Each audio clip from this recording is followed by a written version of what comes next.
Okay, so we are reading this reporting framework today. So here, concept of sustainability reporting. What they want to say here is that companies main contributor to economy. Company are the main contributor to the economic, social, and environmental. ESE, economic, social, and environmental well-being. Corporate activities are vital in present and will have a serious bearing on the future. Now, therefore, the corporate sustainability is basically imperative for the long-term sustainability development of the economic and society.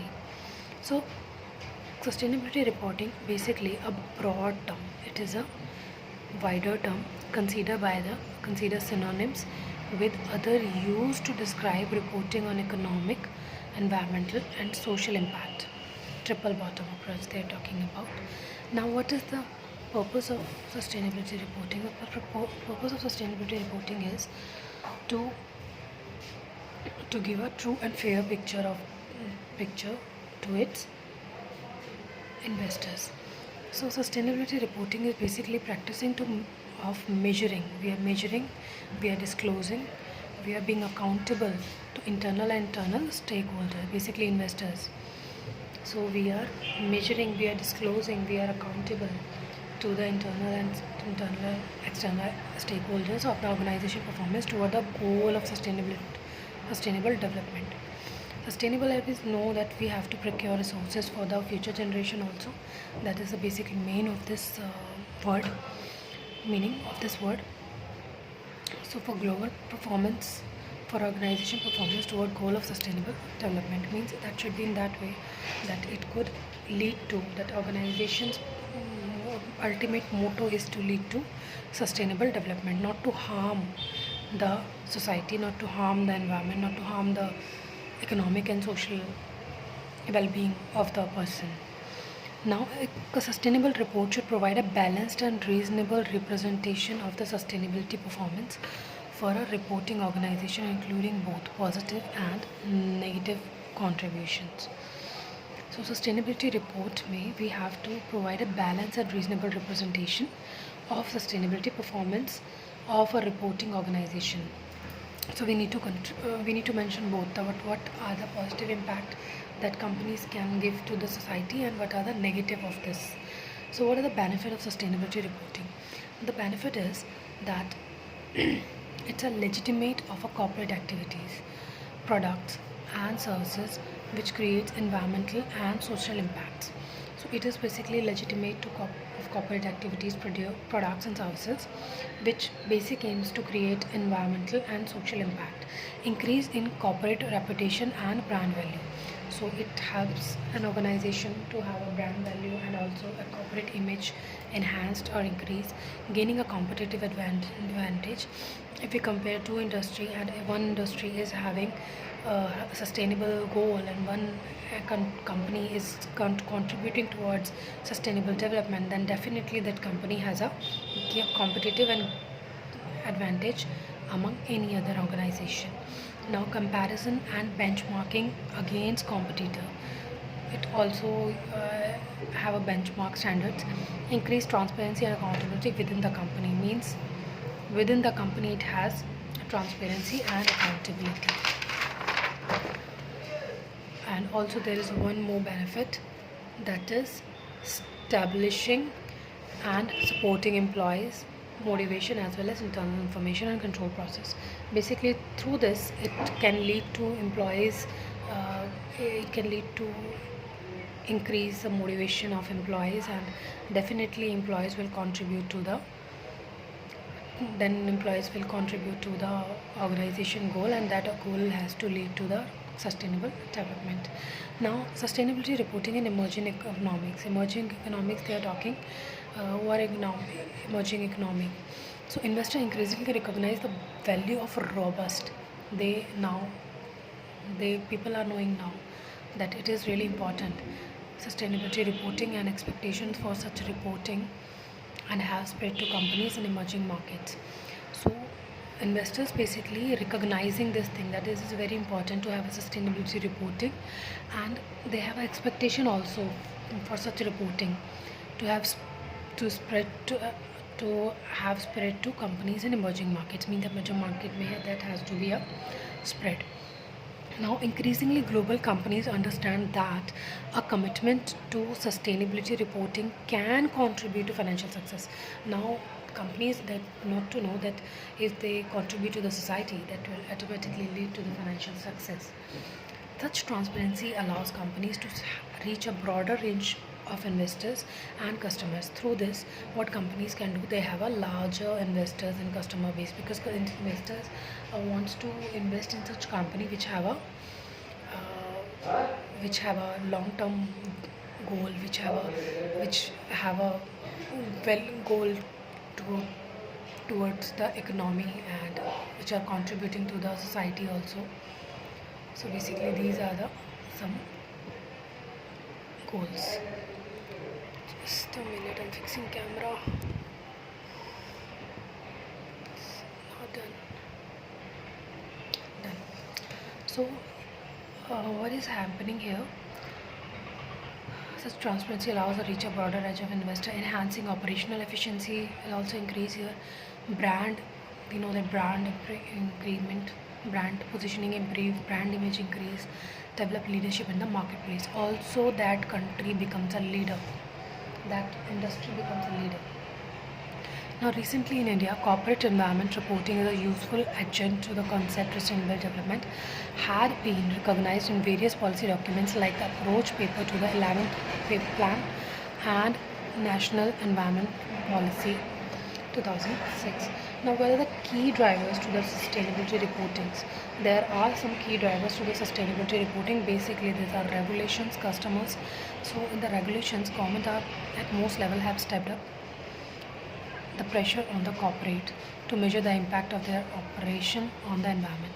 Now, government has stepped in basically, and it is creating pressure to the organization that they have to cope up with the environment. And legislation has become more innovative. Now, it is an important line we can write in an exam, write in our exam, that it has become more innovative and covering an ever wider range of activities.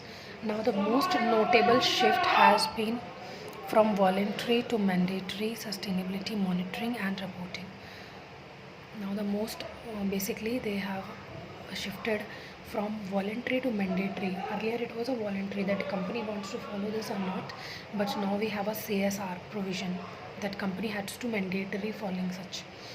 And we have a monitoring, CSR committee is there, and reporting is also there, that how much company has contributed.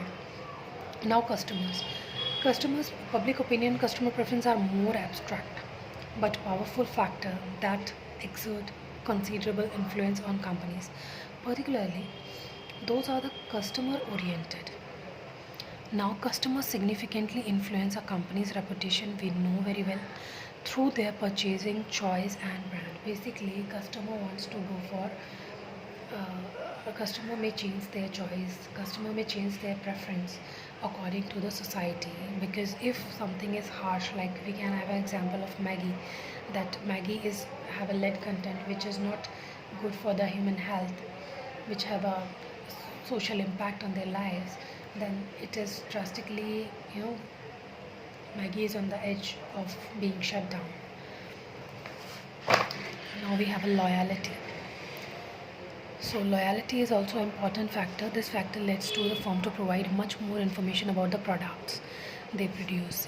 We have all details that what kind of products their company is producing, the suppliers who produce them, and produce the environmental impact starting from creation to disposal.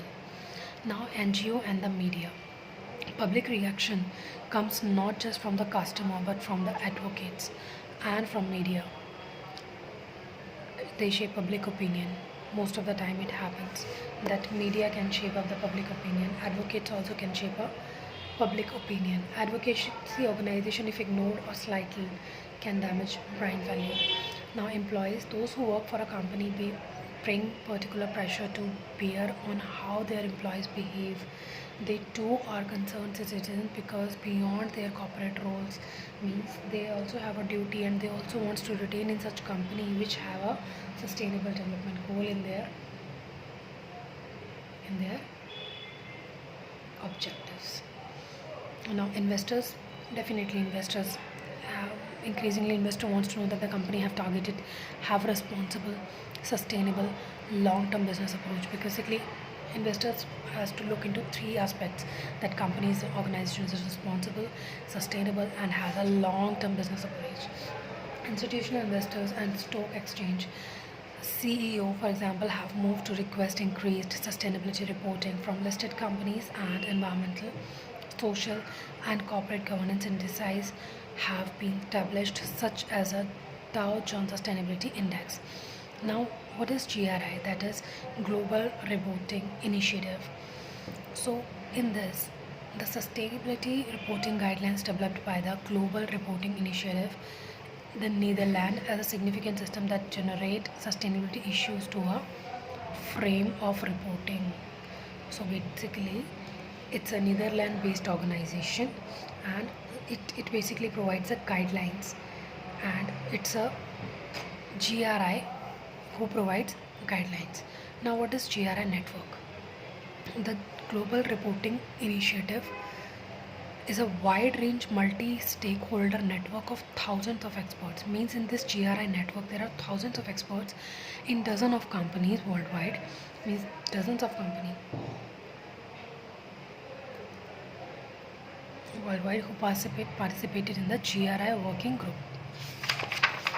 Means there are a lot of experts and lot of countries are there, and governance bodies use the GRI guidelines to report access information in GRI based reports,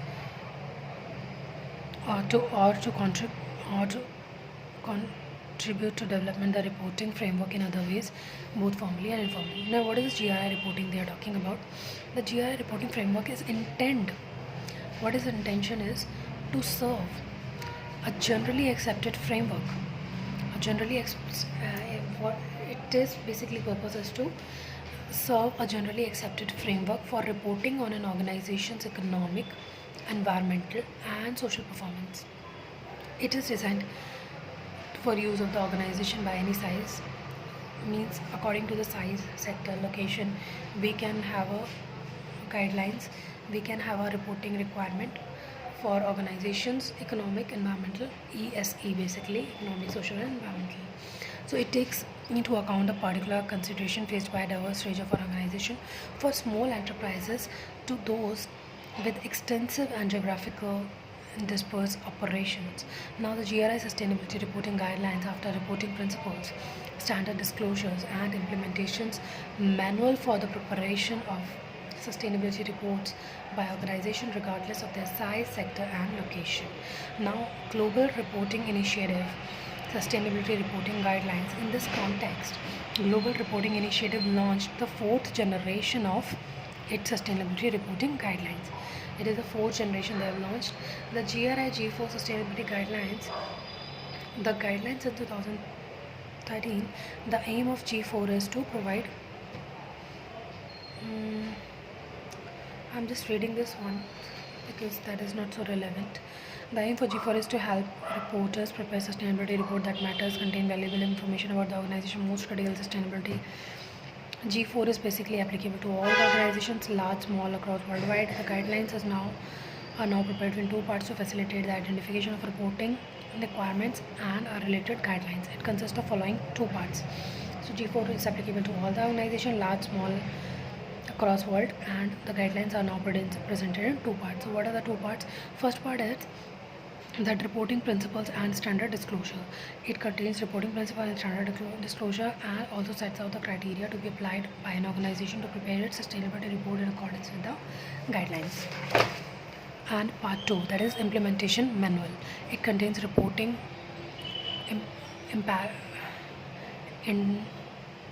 interpretative guidance that an organization should consult with preparing its sustainability report. Now, the guidelines are designed to align and harmonize as much as possible with other internationally recognized standards.